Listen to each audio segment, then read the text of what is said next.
Ang kwentong ito ay hango sa totoong buhay. Karanasan ito ni Poncio, taong 1971, Iloilo.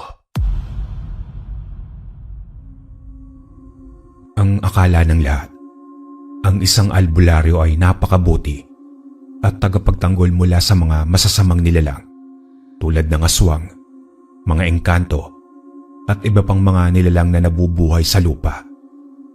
Pero paano kung maski ang albularyo na tinitingala ay may lihim na pinakatatago?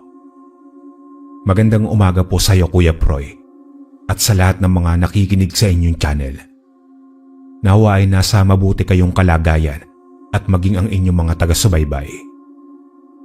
Hindi na ako magpapaligoy-ligoy pa at sisimulan ko na itong aking kwento na gusto kong ibahagi sa inyo. Itago niyo na lamang po ako sa pangalang Tonton. Kasalukuyan akong naninirahan sa probinsya ng Iloilo. Ako na lamang mag-isa sa buhay at ipinasulat ko lamang itong kwento ko sa isang bata na itago ko na lamang sa pangalang Miguel. Palagi siyang dumaraan sa bahay ko tuwing hapon at nakahiligan na niyang makinig sa kwento kong paulit-ulit lang din. Natutuwa ako sa batang ito dahil masayahin siya. Nakikita ko sa kanya ang kabataan ko noon. Siya rin ang nagpakilala sa akin ng channel mo, Kuya Proy. Siya ang nag-engganyo sa akin na ipadala itong sulat ko sa inyo para din marinig ng iba ang aking kakaibang kwento tungkol sa mga aswang. Taong 1971, nakatira ko kasama ang aking mga magulang sa syudad. Maunlad na ang Maynila ng mga taong yon, subalit ang ilan sa mga mamamayan ay naghihirap pa rin lalo na at naging mahigpit ang administrasyon. Dahil doon ay naghihirap ang aking mga magulang. Hindi na ako nakapag-aral noon dahil mas pinili ko ang tumulong sa aking mga magulang sa pagtatrabaho. 15 taong gulang pa lamang ako noon at alam ko na kung paano ang mabuhay ng praktikal para lamang makakain sa loob ng isang araw. Tinuruan din ako ng mga magulang ko na tumayo sa sarili kong paa. Hindi naman kasi dapat araw-araw ay magwawaldas lang ako ng pera na kikitain ko o kaya ibili ko ito ng mga luho. Mas pinili ko na ibili ang kita ko sa pabrika ng mga gamit sa bahay at pagkain. Kaya sa ganoong edad ay napakasaya ko dahil nakakatulong ako sa aking mga magulang. Isang umaga noon, kakagising ko lamang. Naabutan ko ang aking mga magulang na humihigop ng kape at kumakain ng pandesal. Agad naman nila akong tinawag na dalawa para mag-almusal na rin. Nagsipilyo muna ako noon at saka ko sila sinama na kumain. Habang kumakain ay naririnig ko silang nag-uusap tungkol sa pag-uwi sa probinsya kung saan lumaki si tatay. Nalaman ko na kailangan na naming umuwi ng probinsya upang hindi na kami maghirap sa syudad. Ang sabi pa ni tatay sa amin ni nanay, mas makakatipid daw kami sa probinsya dahil pwede raw kami magtanim doon ng mga gulay o prutas na aming makakain. Agad namang pumayag si nanay sa suhestyon na iyon ni tatay. Ako naman ay wala ring magawa dahil sasama pa rin ako sa kanilang dalawa. Hanggang sa lumipas nga ang mga araw, tuluyan na kaming umuwi ng probinsya gamit ang mga naipong pera nila nanay at tatay. Nanibago naman si tatay. Ibang-iba na raw ang buong paligid at hindi na niya matandaan kung saan ang daan papunta sa kanila. Hanggang inabot kami ng hapon sa paglalakad sa mga kalye at papasok sa gubat. Malayo na ang nalakad namin pero hindi pa rin kami nakakarating sa bahay nila tatay dati. Galit na nun si nanay kay tatay. Tinatalakan niya ito habang sumusunod kami sa likuran. Samantalang ako naman ay nanatiling tahimik at nakikinig na lang sa bangayan nilang dalawa. Makaraan ng ilang sandali ay tumigil si tatay para magpahinga sa isang lilim ng malaking puno ng mangga. Tumabi ako sa kanya saka ko siya tinapik sa balikat. Habol ko rin ang aking hininga ng mga sandaling yon. Si nanay naman ay wala ring nagawa kundi ang magpahinga na rin. Sa mga sandaling yon, inamin ni tatay sa amin ni nanay na hindi talaga siya taga Iloilo, kundi taga Bulacan talaga siya. Doon na nagmura si nanay at umiyak dahil sa sobrang inis at galit kay tatay. Napabuntong hininga na lamang ako sa kawalan Naisip ko na sinayang lang namin ang pera papunta roon sa probinsya. Nag-iisip na rin ako noon kung saan kami tutuloy o kaya ang magtayo ng kubo para tuluyan namin pansamantala. Sa pag-iisip at pag-aaway nila nanay at tatay, ay nakatulugan ko na lamang ang lahat. Nagising na lamang ako dahil sa malakas na yugyug sa aking balikat. Pagmulat ko ng aking mga mata, ay sumalubong sa akin ang mukha ni nanay na puno ng pawis. Napatingin ako sa kanya at sa buong paligid. Tanging buwan na lamang ang nagsisilbing liwanag sa amin. Tumayo naman ako at hinawakan ko ang kamay ni nanay na mahigpit. Napatingin ako kay tatay nang bigla itong sumulpot sa aming tabi ni nanay na hingal pa. "Bilisan na natin. Kailangan nating makahanap ng matutuluyan ngayong gabi. Hindi tayo pwede rito at baka may mga mababangis na hayop ang bigla na lamang umatake sa atin." Mabuti pa nga po, Itay. Baka may bahay po sa una na magpapatuloy sa atin pansamantala. "Sana nga, anak." Tinapik ako ni tatay sa balikat, saka naman siyang ngumiti sa akin. Pagtingin naman namin kay nanay, ay umirap na lamang ito sa amin ni tatay. Kumabit balikat na lamang ako at ganun din ang aking ama. Hanggang sa nagpatuloy kami sa paglalakad. Sa tulong ng liwanag ng buwan, kahit papano ay kitang-kita namin ang daan. Ilang sandali pa ay may natanaw kami sa una na isang bahay na gawa sa kawayan. Napangiti kami ni nanay at tatay dahil sa wakas ay may matutuluyang kami ng gabing yon. Agad kaming niyaya ni tatay na sumunod sa kanya dahil kakatok lang siya sa pinto ng bahay. Sa pangatlong pagkatok ni tatay ay bumukas na ang pinto. Isang matandang lalaki ang sumalubong sa amin. Sa unang tingin ko pa lamang sa kanya ay kinilabutan ako. Pakiramdam ko ay nagtaasan ng mga balahibo ko sa buong katawan. Puting-puti kasi ang bagulo niyang buhok. Kulubot ang muka at butot balat na. Halos bumao na ang mga mata niya sa kanyang muka. Mahaba rin ang kanyang mga kuko na mukhang ilang taon nang hindi naputulan.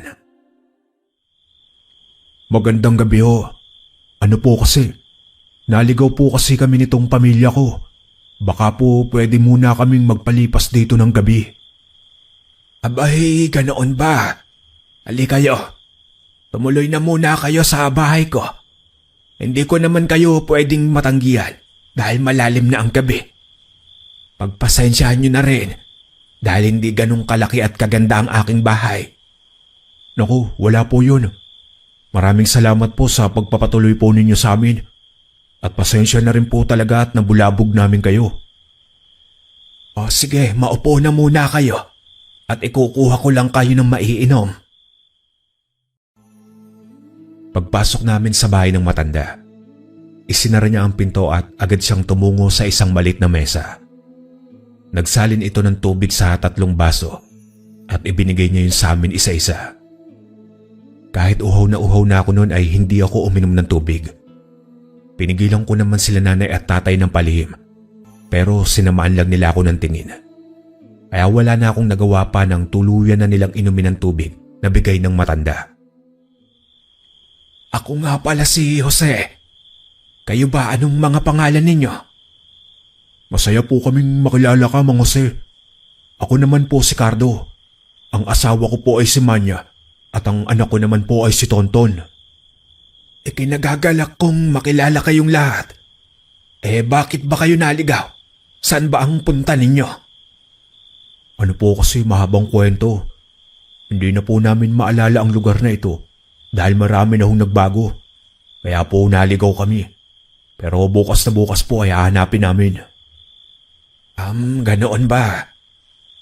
Ano ba ang pangalan ng baryo na gusto ninyong puntahan? Nang sa ganoon ay matulungan ko kayo o maihatid man lang doon bukas. "Yun na nga po, Mang Jose. Hindi ko po maalala kung ano ang pangalan." Gusto ko na lamang matawa ng mga sandaling yon, Kuya Proy, dahil na rin sa kasinungalingan ni tatay. Hanggang sa napatingin ako kay nanay at nanatili lamang siyang tahimik habang nagpapapalit-palit ang tingin niya kay tatay at kay Mang Jose. Alam ko na kung bakit siya walang interes. Kapag ganun siya ay alam kong galit siya kay tatay dahil dinadagdagan pa ni tatay ang kasalanan niya. Ilang sandali pang pag-uusap nang yayain kami ni Mang Jose na kumain. Hindi tumanggi si tatay at niyaya niya kaming dalawa ni nanay. Nang makita ko naman ang nakahain sa mesa ni Mang Jose, ay hindi na lamang ako kumain. Bumalik na lang ako sa upuan at hinintay na matapos sina nanay at tatay. Nang matapos na silang kumain ay nagpaalam na sa amin si Mang Jose. Itinuro niya sa amin ang kabilang silid kung saan kami pwedeng matulog. Siya naman ay pumasok na sa kabila para magpahinga. Sumunod naman ako kina nanay at tatay patungong silid habang daladala ang gasera. Noong nakarating na kami sa silid na itinuro sa amin ni Mang Jose, ay sumalubong sa amin ang malinis na loob. Hindi na kami kumibo ng aking mga magulang nang mapansin namin na wala man lamang gamit doon. Maliban na lamang sa isang banig na nakasandig sa dingding na siya naman namin inilatag upang mahigaan. Makalipas ang ilang oras ay nanatiling dilat ang aking mga mata. Panay ang galaw ko sa tabi ni tatay pero hindi pa rin ako makatulog. Samantalang silang dalawa ay ang lakas ng hilig at tulog na tulog na. Bumangon ako at saka naupo sa isang sulok. Malalim na ang gabi sa labas at marami na akong naririnig ng mga huni ng insekto. Nagdasal ako noon nang makarinig ako ng munting kalabog sa labas. Sumalubong ang dalawa kong kilay nang makitang may nagsindi ng ilaw sa sala ng kubo ni Mang Jose. Hindi ko na lang yung pinansin dahil baka nagising din siya. Nagsumiksik ako sa likod ng pinto habang pinakikiramdaman ang galaw sa labas. Hanggang sa may nakita kong munting butas sa dingding sa aking tabi. Sumilip ako roon at pinanood ko kung ano ang ginagawa ni Mang Jose sa ganoong oras. At ganoon na lamang ang pagpigil ko sa aking hininga at panlalaki ng mga mata sa aking nakita. Napatras ako sa dingding tapos ay nanginginig ang buo kong katawan habang papalapit kina nanay at tatay. Nakita ko si Mang Jose na tinutubuan ng pakpak sa kanyang likod habang unti-unting humahaba ang kanyang mga dila. Hanggang sa agad kong ginising ang aking mga magulang. Pero hindi ako gumawa ng ingay. Niyuyugyug ko lang silang dalawa pero ayaw nila magising. Halos mangatal ang mga labi ko at pinagpapawisan ako ng malagkit. Lalo na nang marinig ko ang mga yabag mula sa sala na papalapit sa silid na aming kinaroroonan. Hindi ko alam kung ano ang gagawin ko ng mga sandaling yon. Desperado na rin akong gisingin sila nanay at tatay. Kaya naman ay agad kong sinampal silang dalawa hanggang sa tuluyan silang magising. Ahangos-hangos pa silang dalawa nang bumangon mula sa kinahihigaan. Tapos ay tinanong nila ako kung ano ang nangyayari sa akin. Pero huli na akong nakasagot sa kanila nang biglang balyahin ni Mang Jose ang pinto. Inay, itay, kailangan po nating makaalis rito. Si Mang Jose po, isa po siya maligno. Hindi ko alam Kuya Proy kung ano ang tawag sa nilalang na yon. Sa pagpapalit ng anyo ni Mang Jose, wala pa akong nakita ng ganoon o naririnig sa mga ganoong nilalang sa syudad. Hindi naman ako maintindihan nila nanay at tatay. Nanatili silang kunot ang noo habang nakatingin sa akin. Pero noong tuluyan ng masira ni Mang Jose ang pinto, ay noon lang din sila nanay at tatay na himasmasan sa mga nangyayari. Agad naman akong hinila ni tatay at dinala sa kanyang likuran, maging si nanay. Binuksan niya ang bag naming dala at may hinugot siya raong punyal. Umalis na kayo, Manya. Tonton, alagaan mo ang nanay mo. Kung ano man ang mangyari sa akin, ikaw na ang bahala sa kanya. Dumaan kayo sa bitana at humingi kayo ng tulong. Bilisan niyo! Ayaw ko pa sanang iwan si tatay, Kuya Proy. Pero hinila na ako ni nanay. Pinasampa niya ako sa bintana at pinalukso roon. Tanaw ko na lamang si tatay kung paano siya nakipaglabang kay Mang Jose. Noong nakarating na ako sa bakuran ng kubo, ay sumunod naman agad si nanay. Hinila na niya ako at tumakbo kami ng mabilis sa loob ng masukal na gubat. Hanggang sa narinig na lang namin ang nakakagilas na sigaw ni tatay mula sa kubo ni Mang Jose.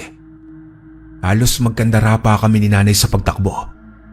Ilang sandali pa ay narinig namin ang isang kakaibang huni ng ibon. Nang lingunin namin ito ni nanay, ay nakita namin na nakasunod sa amin si Mang Jose habang lumilipad ito sa ere. Tinulak ako ni nanay at sinigawan ng bilisan ko ang pagtakbo. Umiling ako at umiyak na sa sandaling yon. Ayokong iwanan si nanay, pero umiling siya at tinalikan ako sa aking pisngi. Kumuyom ang kamay ko sa inis at galit dahil wala man lamang akong nagawa sa mga sandaling yon. Iniwan ko na si nanay nang harapin niya si Mang Jose. Pinilisan ko naman ang aking pagtakbo, makalayo lang sa nilalang na yon. Sigaw ako ng sigaw ng tulong. Pero hindi ako tumigil sa pagtakbo, kahit na masakit na ang pako at puno na rin ng galos ang aking mga braso. Desperado na rin akong may makarinig man lamang sa aking paghingi ng tulong. Hanggang sa narinig ko ang malakas na pagaspas ng pakpak sa aking uluhan. At noong pagtingala ko, ay sumalubong sa akin si Mang Jose. Sumigaw ako na puno ng takot. Tulong! Tulungan niyo ako! Hanggang sa makarinig ako ng isang putok ng baril sa hindi kalayuan. Sumigaw naman si Mang Jose na galit na galit. Nagtago ako sa ilalim ng isang puno. Hinanap niya ako pero natigilan siya nang pumutok muli ang baril. Malapit na yun at mukhang sa aking likuran lamang nanggagaling. Maya-maya pa ay may isang matandang lalaki ang bigla na lamang sumulpot sa aking harapan. Tapos may kasama siyang isang lalaki na binata. Tinulungan ako ng lalaki na tumayo habang ang matanda naman ay luminga-linga sa paligid. Noon ko napagtanto na siya ang nagpaputok dahil may hawak siyang baril. Tulungan niyo po ako. Balikan po natin ang mga magulang ko. Iligtas po natin sila. Crisanto, ikaw na muna ang bahala sa kanya. Mauna na kayong tumungo sa bahay at pupuntahan ko lang ang kinaroroonan ni Jose. Iyo, sumama ka muna kay Crisanto. Ako na ang bahala sa mga magulang mo. Magdasal ka lang na sana buhay pa sila. Parang awa niyo na po. Tulungan niyo po ang aking mga magulang. Sigurado po buhay pa po sila. Tumango naman ang matanda sa akin bago siya tumakbo patungo sa pinanggalingan ko kanina, kung saan tumungo rin si Mang Jose. Napatingin naman sa akin ng lalaki na ang pangalan ay Crisanto. Ngumiti siya sa akin saka ako tinapik sa aking balikat. Huwag kang mag-alala. Kung buhay pa ang mga magulang mo, sigurado na ililigtas sila ni Lolo Poncio. Halika na. Kailangan na nating tumungo sa bahay ni Lolo Poncio. Mas ligtas tayo roon. Ano ba yung nilalang na yun? Ano ang tawag kay Mang Jose? Bakit ganun ang anyo niya? Bakit gusto niya kaming patayin? Ang tawag sa isang tulad ni Mang Jose ay aswang. Kumakain sila ng laman loob ng mga tao. Ginagawa nilang pagkain. Teka, bakit? Wala ka bang alam sa kanila? Bagong salta ka lang dito ano? Ay, oo nga. Bagong mukha ka. Ako nga pala si Tonton. Taga-syudad kami at napadpad lang dito sa probinsya nyo para makipagsapalaran. Hindi namin akalain na ito ang sasalubong sa amin. Tonton. Ako nga pala si Crisanto. Huwag kang mag-alala at simula sa araw na ito, poprotektahan ka namin ni Lolo Poncio. Maraming mga katulad ni Mang Jose sa baryo na ito, kaya kailangan mo mag-ingat. Hindi na ako nakapagsalita sa sinabing yun ni Crisanto. Lalo pa at hindi ko siya masyadong maintindihan. Habang naglalakad naman kami, ay walang tigil ang panalangin ko na sana ligtas at buhay pa sina nanay at tatay. Nakasunod lamang ako sa likuran ni Crisanto. Nabunggo na lamang ako sa kanyang likuran nang huminto siya. Nasa harap na kami ng isang bahay na gawa sa bato. Hinila niya ako at mabilis niyang binuksan ang pinto. Pagkapasok namin sa loob ng bahay, ay agad niya naman itong isinara. Pinaupo niya ako sa isang upuan na gawa sa kahoy. Siya naman ay agad na tumungo sa may kusina. Pagbalik niya ay may dala na siyang isang baso ng tubig. Ibinigay niya yun sa akin na agad ko naman tinanggap at ininom. Tinanong niya ako kung nagugutom ako, pero agad naman akong umiling. Sa mga sandaling yon, yung wala akong ganang kumain, mas iniisip ko sina nanay at tatay kaysa sa aking gutom. Habang naghihintay naman kami ni Crisanto kay Lolo Poncio na dumating, ay sinimulan na niya ang pagkukwento tungkol sa mga aswang. Marami akong nalaman sa kanya sa mga sandaling yon. Sinabi rin niya na isang magaling na albularyo si Lolo Poncio at siya naman ay apo nito. Kaya huwag ka nang mag-alala, Tonton. Sinasabi ko sa iyo na ligtas ka rito. Ipagdasal na lang natin na buhay pa ang mga magulang mo at masakit ni Lolo Poncio. Tumangon na lamang ako kay Crisanto at napatitig sa baso kong hawak sabay buntong hininga. Ilang sandali pa ay tahimik na akong umiiyak. Tinapik naman ako sa aking likod ni Crisanto bago ito bumalik ng kusina. Naikwento rin sa akin ni Crisanto kung ilan na ang napatay na aswang ni Lolo Poncio. Kaya raw binansagan na berador ng mga aswang si Lolo Poncio dahil doon. Dahil sa mga kwento naman ni Crisanto, ay napahanga ako kay Lolo Poncio. Sumagi sa isip ko na gusto ko rin maging katulad niya para maipagtanggol ko rin ang mga mahal ko sa buhay. Ang bagay na hindi ko man lamang nagawa kina nanay at tatay. Pasado 1:30 ng madaling araw nang dumating si Lolo Poncio. Agad naman akong tumayo nang pumasok ito ng bahay. Inaasam ko na nailigtas niya ang aking mga magulang. Pero wala nang nakasunod sa kanya at bumagsak ang aking mga balikat. Nanghihina akong naupo sa upuan habang hindi ako makahinga ng maayos. Hanggang sa naramdaman ko na lang na sumikip ang aking dibdib at sunod-sunod na ang pag-agos ng mga luha sa aking mga mata. Pasensya ka na, iyo. Hindi ko na iligtas ang iyong mga magulang. Naabutan ko na sila na wala ng buhay. Nasa labas ang bangkay nilang dalawa. Pwede mong tignan bago ko sila dasalan at ilibing. Agad naman akong nagtungo sa labas ng bahay nila Lolo Poncio at nakita ko ang dugo ang katawan ng aking mga magulang. Bukas ang kanilang mga tiyan at wala nang laman loob at maging puso. Napasingap ako noon. Umuyong ang aking mga kamay. Bumangon ang galit at pot ko para kay Mang Jose. Naramdaman ko na sumunod si Lolo Poncio at Crisanto sa akin. Nanatili silang nakatayo sa aking likuran habang pinagmamasdan ako. Walang tigil ang iyak ko at sinisigaw ang bigat sa aking dibdib. Nagtagal ako ng ilang minuto na ganoon hanggang sa tumana ako at tuluyan ng nawalan ng lakas. Natagpuan ko na lamang ang aking sarili na pinapanood sina Lolo Poncio at Crisanto na naghukay ng lupa. Tumulong na rin ako sa kanila para mailibing ng maayos ang aking mga magulang.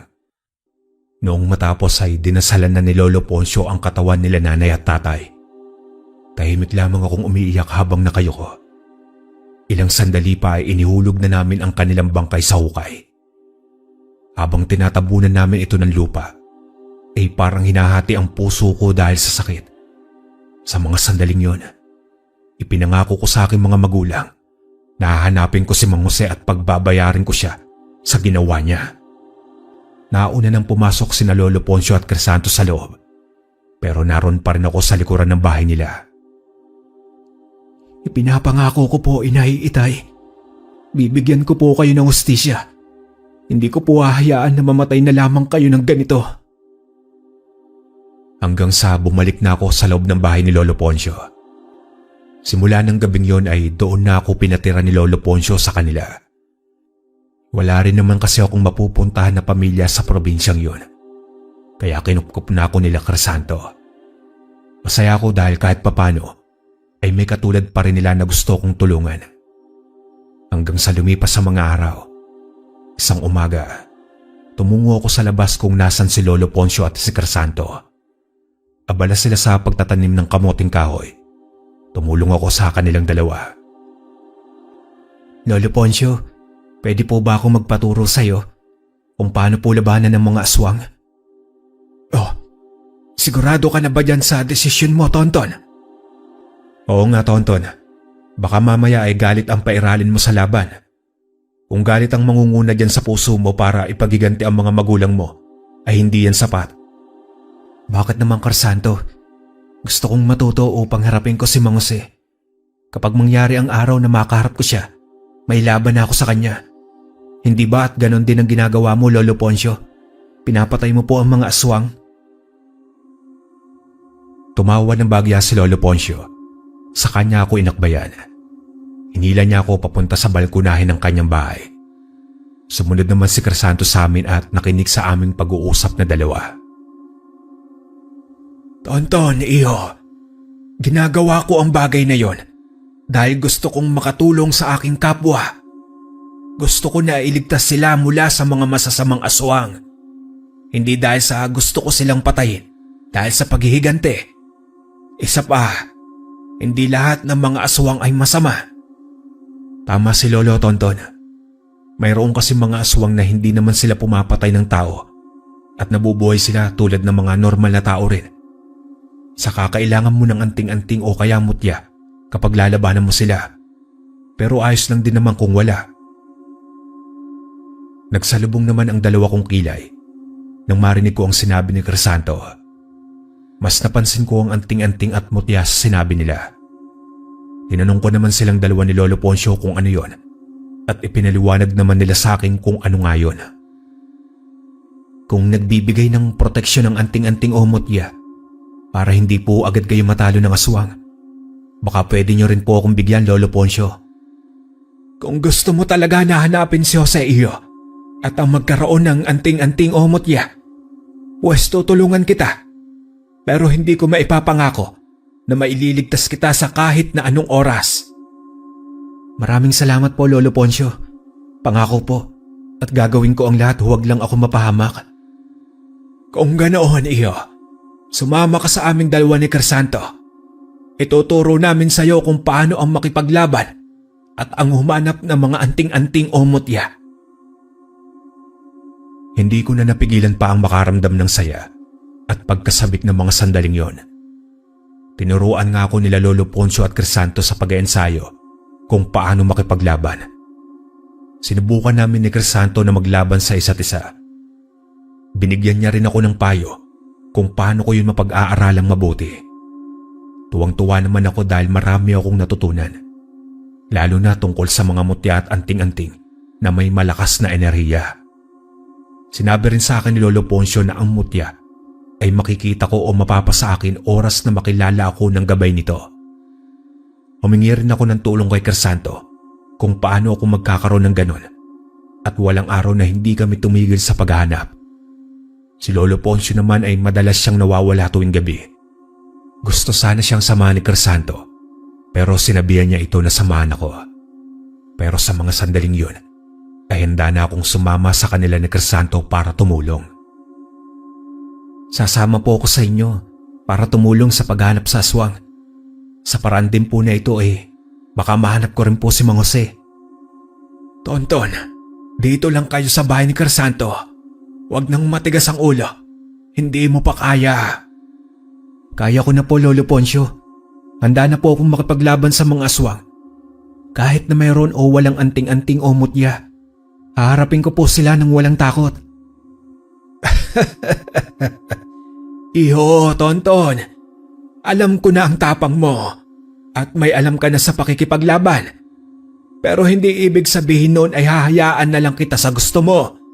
Sinasabi ko sa iyo, iho, hindi pa ngayon ang tamang oras. Oo nga, Tonton.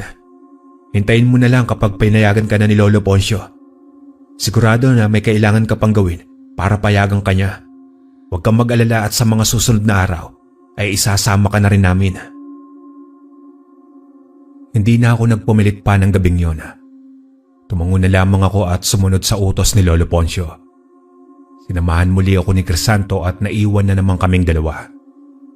Habang nagpapantok, ay hindi ko maiwasan na tanungin si Crisanto kung ano ang ginagawa ni Lolo Poncio sa mga bangkay ng aswang na napapatay niya.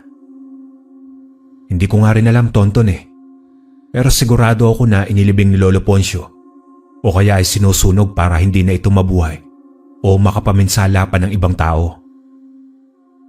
Hindi ba hinahanap ng pamilya ng mga aswang na napatay ni Lolo Poncio kung nawawala na sila ng ilang araw o kaya linggo? Hindi, Tonton.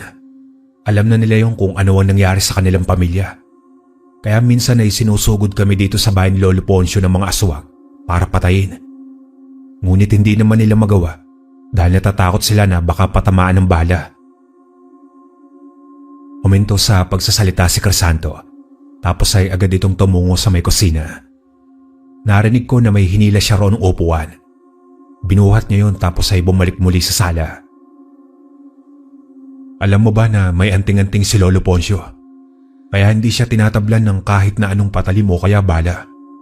Dahil dito hindi siya mapatay-patay ng mga aswang. Salip ay kinakatakutan. Kaya naman pala napakagaling ni Lolo Poncio. Paano kaya magkaroon ng klase na anting-anting o mutya? Taon ang hihintayin mo, Tonton. Mahirap talaga kasi makahanap ng anting-anting o mutya. Swerte mo na lang kapag pinagkalooban ka ng kalikasan. Napatango na lamang ako sa sinabing yun ni Crisanto. Pinag-isipan kong mabuti ang mga sinabi niya sa akin. Nag-isip na ako na kung saan ako pwedeng makahanap ng anting-anting sa Biyernes. Sabi kasi sa akin ni Lolo Poncio, mas mabilis daw makakita ng anting-anting o mutya kapag Biyernes Santo o kaya mahal na araw. Ilang araw ang lumipas, pero wala pa rin akong nakikita na anting-anting o mutya. Pero hindi ako tumigil sa pagpapalakas ng aking katawan at loob. Gaya ng tinuro sa akin ni Lolo Poncio at ni Crisanto. Nang hapon na yon, abala ko sa pagbubuhat ng isang sako ng bigas papunta sa bodega nang tawagin ako ni Lolo Poncio. Niyaya nila ako ni Crisanto na maghanap ng mutya o ng anting-anting sa kabilang bundok. Hindi naman ako tumanggi at agad na sumama sa kanila. Halos 2 oras ang paglalakad namin bago kami nakarating sa isang bundok na mariit ayon kay Lolo Poncio. Sinabi niya na marami raw mga engkanto ang naroon na pwede kaming bigyan ng mga anting-anting. Oo mga iyo, kailangan natin mag-ingat dahil may mga ilang engkanto na masasama. Pero huwag kang mag-alala, Tonton. May mga mababait naman. At itong si Crisanto ay nakilala na sila at naging isa sa mga kaibigan. Napalunok naman ako ng aking sariling laway dahil sa tinura ni Lolo Poncio. Pumasok na nga kami sa bundok at tinahak namin ang pusod ng gubat. Nadaanan at napuntahan na namin ang bawat sulok ng gubat ng bundok. Sabalit kahit ni isa ay wala kaming nakitang anting-anting. Hanggang sa tinawag ni Lolo Poncio ang kaibigan niyang engkanto. Sabalit hindi ito nagpakita sa kanya. Sinabi ni Lolo Poncio na marahil daw ay may pinuntahan nito o kaya ay lumipat na ng kanyang tahanan. Noong palabas na kami ng bundok, nang bigla na lamang umikot ang aking paningin. Pakisap-kisap ako na nakatingin sa likuran ni Lolo Poncio at Crisanto. Ilang beses ko silang tinawag pero walang lumalabas na boses sa aking bibig. Sinubukan kong ihakbang ang aking mga paa pero hindi ko man lang maigalaw ang mga ito. Sa isang iglap ay bigla na lamang nagbago ang paligid. Nasa harap na ako ng isang malaking puno na hindi ko alam ang tawag. Habang pinalilibutan naman ako ng nagtatayugang mga kawayan. Tumakbo ko papunta sa isang sulok pero wala akong pwedeng madaanan. Sa mga sandaling yun, naisip ko na naengkanto ako. Tulong! Lolo Poncio! Crisanto! Nandito ako! Tulungan niyo po ako! Isang malakas na tawa naman ang aking narinig.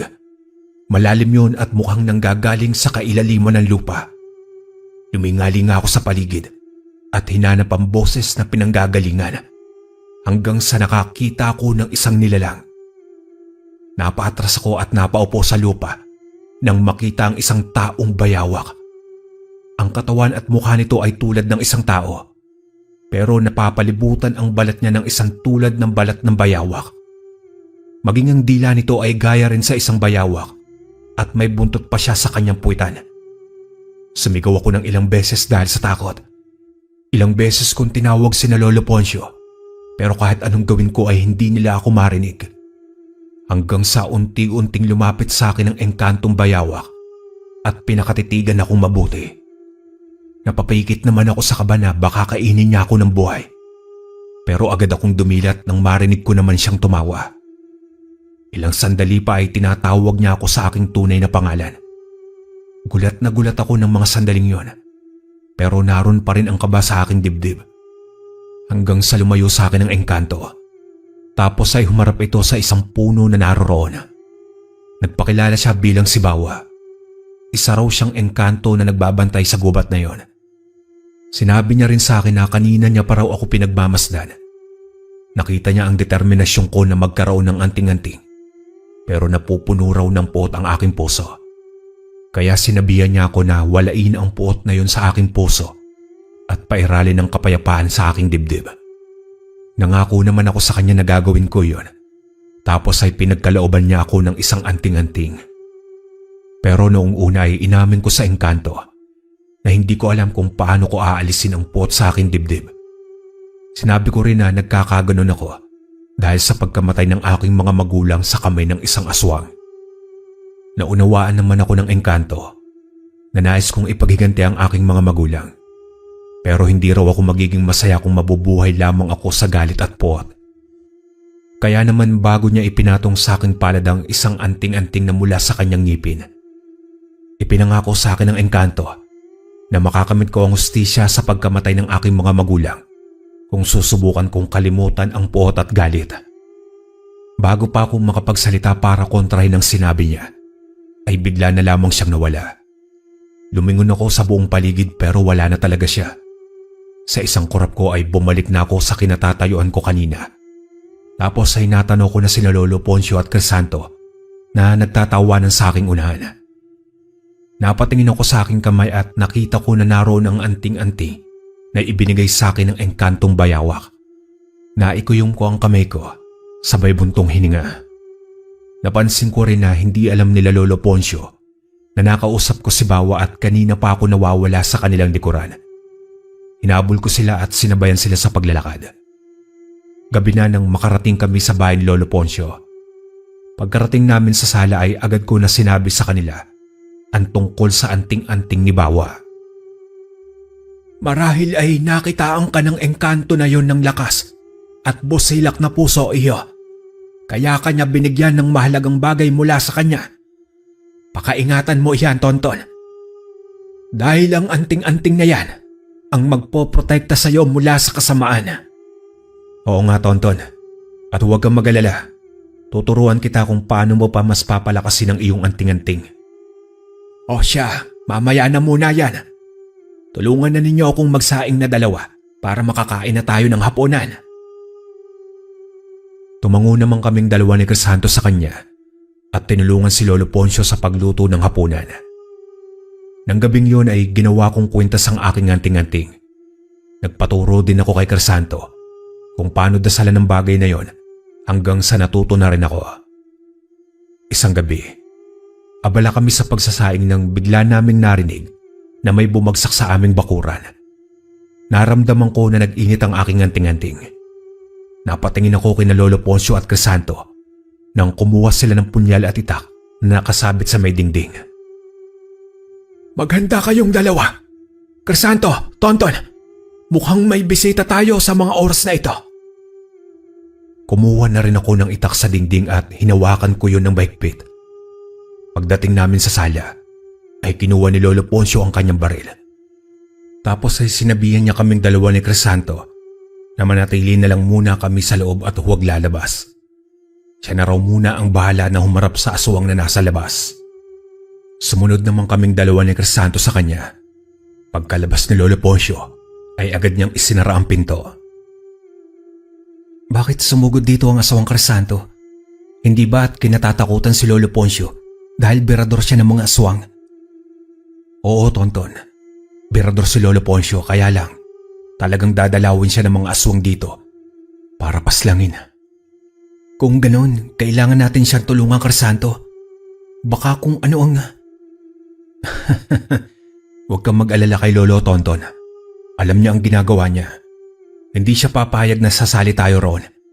Hintayin na lang natin ang hudyat niya. Pero hindi na ako mapakali noon. Panay ang paggalaw ko sa aking tuhod habang nakaupo kami sa upuan ni Crisanto. Naririnig ko ang usapan sa labas pero hindi ko yung lubos na maunawaan. Hanggang sa ang pag-uusap ng tiwasay ng mga sandaling iyon ay napalitan na ng sigaw. Napatayo kaming dalawa ni Crisanto saka sumilip sa may bintana. Nakita namin ang 4 na katao na kausap ni Lolo Poncio. Galit na galit ang mga ito. Narinig namin ang kanilang usapan na pinatitigil na nila si Lolo Poncio na pumatay ng mga kalahi nila. Kung hindi pa raw titigil si Lolo, ay papatay nila lahat ng mga tao sa aming baryo. Galit na galit naman si Lolo Poncio, kaya nakipaglaban ito sa 4 na aswang. Doon naman na kami lumabas ni Crisanto para tulungan siya. Gulat na gulat ang mga ito nang makita kaming dalawa ni Crisanto. Pero kalaunan ay umisi sila at saka kami inatake. Ang isang aswang ay sinalakay si Crisanto at ang isa naman ay tumungo sa aking kinaroroonan. Agad akong umiwas sa atake ng aswang. Nanlilisik ang itim nitong mga mata habang nakatingin sa akin. Wala siyang tigil sa pag-atake gamit ang kanyang mahahabang kuko habang gumagapang sa lupa. Hanggang sa narinig kong sumigaw si Lolo Poncio nang tamaan siya ng kuko ng isang aswang. Pero agad naman siyang nakabawi at nasaksak niya ito sa dibdib. Ako naman ay sinangga ko gamit ang itak ang pag-atake sa akin ng aswang. Pero nagawa pa rin niyang maabot ako sa aking balikat hanggang sa dumapli sa mga kuko niya sa aking balat. Napangiti ako nang makita ko ang gulat sa mata ng aswang. Sa mga sandaling yon, napagtanto ko na sinagip ako ng aking anting-anting mula sa bayawak. Hinataw ko ng mabilis ang hawak kong itak at pinugutan ng ulo ang aswang. Gumulong sa lupa ang ulo niya. Pero habang nakatingin naman ako roon, ay hindi ko napigilan ang pagpilipit ng aking sikmura. Natagpuan ko na lamang na nagsusuka ko. Agad naman akong dinaluhan ni Crisanto at dahan-dahan niya akong tinapik sa aking likuran. Napatingin ako sa kanila at napatay na nila ang 3 pang aswang na natitira. Pumasok na kayong dalawa sa loob ng bahay. Ako na ang bahala rito sa bangkay ng mga aswang. Tulungan na po namin kayo, Lolo Poncio, sa pagliligpit ng kanilang mga bangkay. Huwag na, Tonton. Doon na lang kayong dalawa ni Crisanto sa loob ng bahay. Agad naman akong hinila ni Crisanto papasok ng loob ng bahay. Hindi na ako kumontra at sumunod sa utos ni Lolo Poncio.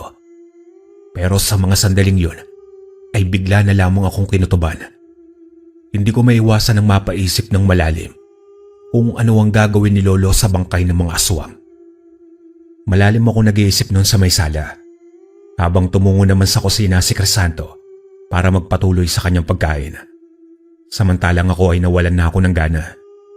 Dahan-dahan naman akong tumayo mula sa pagkakaupo at naglakad palabas ng pinto. Kinuha ko ang itak na naiwan ko kanina sa balkonahe, saka nagkubli ako sa haligi. Nakita kong bumalik si Lolo Poncio at pinasan niya ang panghuling bangkay ng aswang. Noong naglakad na si Lolo Poncio, ay agad ko siyang sinundan ng palihim at dahan-dahan. Hindi niya ako napansin dahil maingat ang bawat hakbang ko. Napakunotno ako nang mapansin ko na patungo siya sa bahay ni Mang Jose. Naalala ko naman ang araw kung saan namatay ang magulang ko. Hindi ko maiwasan na magtaka kung bakit doon patungo si Lolo Poncio. Agad naman ako nagtago sa isang malaking punong kahoy. Umakyat ako sa sanga at doon ako nagmasid sa bawat kilos ni Lolo Poncio. Nilapag niya ang bangkay ng aswang sa bakuran ng bahay ni Mang Jose. Nakita ko na naroon ng 4 na bangkay ng mga aswang. Ilang sandali pa ay bumukas ang pinto at lumabas doon si Mang Jose na tuwang-tuwa. Napakuyom ang kamay ko dahil sa galit para sa kanya. Pero pinigilan ko ang aking sarili at nakinig sa kanilang usapan. Gaya ng pangako ko sa iyo, Jose, ito na ang 4 na bangkay ng mga aswang. Pang-1 buwan mo na rin ang mga ito. Hanggang kailan mo ba ako papakainin ng bangkay ng mga aswang, ha, Poncio? Hindi ko na matitiis pa ito. Alam mo na naghahanap ako ng preskong karne. Karne ng mga tao. Hindi karne ng mga aswang ding tulad ko. Alam ko, Jose. Pero ito lang ang tanging paraan para hindi kita kalabanin. Isipin mo ang mga hakbang na gagawin mo. Baka makalimutan kong kaibigan kita. Huwag mong kalimutan ang ginawa mo sa mga magulang ni Tonton. Bakit, Poncio? Ayaw mo bang malaman ng alaga mo yung tungkol sa pagkakaibigan nating dalawa? Na ang pumatay sa mga magulang niya ay ang kaibigan mo? Subukan mong galawin si Tonton, Jose, at ako ang makakalaban mo. Wala naman akong sinabi na gagalawin ko siya, Poncio. Ang akin lang, ano kaya ang mararamdaman niya kung malaman niya na kaibigan mo ko? Natahimik si Lolo Poncio at hindi nakasagot. Binitawan niya si Mang Jose na kanina ay sinasakal niya sa damit nito. Huwag kang gagawa ng gulo, Jose. Kung hindi, ako na ang makakalaban mo. Lumukso ko mula sa itaas ng puno at hinarap ko si Lolo Poncio at si Mang Jose. Gulat na gulat silang dalawa nang makita ko. Humigpit ang pagkakahawa ko sa aking itak at mabilis kong sinugod si Mang Jose. Agad naman siyang lumundag palayo sa akin at iniwasan ang atake ko. Ilang beses akong tinawag ni Lolo Poncio pero hindi ko siya pinakinggan. Tumungo si Mang Jose sa likuran ni Lolo Poncio. Nakangiti ito habang nakatingin sa akin habang si Lolo Poncio ay nag-aalala at balisa. Sandali lang, Tonton. Makinig ka sa akin. Wala na akong dapat na pakinggan pa, Lolo Poncio. Narinig ko ang lahat ng pag-uusap ninyong dalawa. Pinagtakpan mo si Mang Jose at inilihim mo sa akin na kaibigan mo siya. Pero hindi ibig sabihin nun, hahayaan ko na lang na mapunta sa wala ang pagkamatay ng mga magulang ko. Kaibigan ko si Jose, Tonton. Kaya ako nagawa ang bagay na yon. Patawarin mo ako. Pero alam ko na mauunawaan mo ako kung bakit ko yun nagawa. Alam ko na may mga kaibigan ka rin, Tonton. Ang pinagkaiba lang po natin, Lolo Poncio. Wala akong kaibigang aswang. Sinugod ko si Mang Jose at wala nang nagawa si Lolo Poncio doon. Sinubukan niya akong pigilan at maging ang kaibigan niya pero wala na siya nagawa. Sinipa ko ng malakas si Mang Jose sa kanyang balikat hanggang sa masugatan ko siya ng itak sa kanyang braso. Galit na galit siyang sumugod sa akin. Napakalakas niya sa mga sandaling yon at para bang matatalo niya ako kahit na anong sandali. Sumigaw naman si Lolo Poncio nang sakalin ako ni Mang Jose. Pero hindi na nakinig sa kanya ang kaibigan niya. Nanlilisik ang mga mata ni Mang Jose habang unti-unting humahaba ang kanyang dila. Sinubukan kong magpumiglas pero walang laban ang aking anting-anting. Kaya lamang akong protektahan mula sa mga atake ng aswang. Pero sa lakas ay wala akong laban. Habol ko ang sarili kong hininga ng mga sandaling yon. Papatayin kita ngayon, bata. Kayong dalawa ni Poncio. Papatayin ko. Mga sagabal kayo sa akin. Ikaw ang papatayin ko. Pinatay mo ang mga magulang ko, Jose. Hindi ako makapapayag na mapunta na lang sa wala ang pinaghirapan ko. Tumawa ng malakas si Mang Jose at mas lalo niyang hinigpitan ng pagkakasakal niya sa akin. Itinaas niya ang kanyang kaliwang kamay at humaba ang kanyang mga kuko. Ibinaon niya ang kanyang mga kuko sa aking tiyan. Pero dumulas lang ang mga kuko niya. Nanlaki ang mga mata ni Mang Jose nang mapagtanto niya na may tangan akong anting-anting. Kinuha ko ang pagkakataon ng pagkagulat niya at malakas ko siyang sinipa sa pagitan ng kanyang suot na pantalon. Swerte ko dahil hindi pa siya tuluyang nagpalit ng tunay niyang anyo. Tumalon-talon si Mang Jose. Umubo ko at hinabol ang aking hininga. Natanaw ko naman si Lolo Poncio nang patungo siya sa direksyon ni Mang Jose. Tinaga niya ito gamit ang mahabang itak na kanyang hawak. Gulat na gulat si Mang Jose habang nakatingin kay Lolo Poncio. Hindi ito makapaniwala sa nangyari. Pero agad na nakabawi si Mang Jose at agad na sinugod si Lolo Poncio. Ininda nito ang sugat na natamo sa kanyang braso. Nakipagbuno pa rin si Mang Jose kay Lolo Poncio kahit na hinang-hina na siya. Hindi ako makapaniwala na magagawa mo akong patayin, Poncio. Dahil lang sa batang yon, hindi kita mapapatawad. Pasensya na, Jose. Pero noon ko pa sana ito ginawa. Wala na sanang nadamay na ibang inosenteng tao. Nakakatuwa lang, Poncio. Dahil naging isa kitang tunay na kaibigan. Pero sa maling sitwasyon nga lang, magkaiba ang mundo na ginagalawan natin. Patawarin mo ko, Poncio. Hanggang sa nakita ko na lamang na bumagsak si Mang Jose sa harapan ni Lolo Poncio. Tinakbo ko ang kinaroroonan nila at kitang-kita ko na naliligo sa sariling dugo niya si Mang Jose. Mulat ang kanyang mga mata at wala na siyang hininga. Tiningnan ko si Lolo Poncio. Nanatili siyang nakaluhod sa lupa habang tulalang nakatingin sa bangkay ng kanyang kaibigan. Tahimik siyang umiiyak. Nanatili lamang akong nakatayo at hindi nagsalita. Binigyan ko ng oras si Lolo Poncio na damhin ang sakit sa pagkawala ng kanyang kaibigan. Hindi ko maiwasan na makaramdam ng pagsisisi at awa para sa kanya. Pero sa kabilang banda, ramdam ko ang saya dahil sa wakas ay nabigyan ko rin ng hustisya ang pagkamatay ng aking mga magulang. Natagpuan ko na lamang ang aking sarili na nakatayo sa tabi ni Lolo Poncio. Pinagmamasdan naming dalawa na tupukin ng tuluyan ng apoy ang bahay ni Mang Jose. Tinapik ako sa balikat ni Lolo Poncio, saka siya bumuntong hininga. Patawarin mo ako, Tonton. Hindi ko namang gustong ilihim sa iyo ang lahat. Pero pinapahalagan ko rin ang pagkakaibigan namin ni Jose. Hindi naman siya ganoon dati. Bigla na lang nagbago talaga noong tumanda na siya. Marahil ay ganun talaga ang mga aswang. Nauunawaan po kita, Lolo Poncio. Hindi ko rin magawang magalit sa inyo dahil alam ko na sinubukan mo siyang kausapin at iligtas ang aking mga magulang. Isa pa ay iniligtas mo po ako at kinupkop. Alam ko na masakit dahil ikaw mismo ang pumaslang sa kanya. Pero nais kong magpasalamat, Lo. Ginulo ni Lolo Poncio ang aking buhok, saka ito tumawa na bahagya. Sa mga sandaling yon, naunawaan ko na ang lahat kung bakit niya yung ginawa. Dahil mahal na mahal ni Lolo Poncio ang kaibigan niya si Mang Jose. Katulad rin kung gaano ko kamahal ang aking mga magulang. Hanggang dito na lang po ang aking kwento, Kuya Proy. Maraming salamat.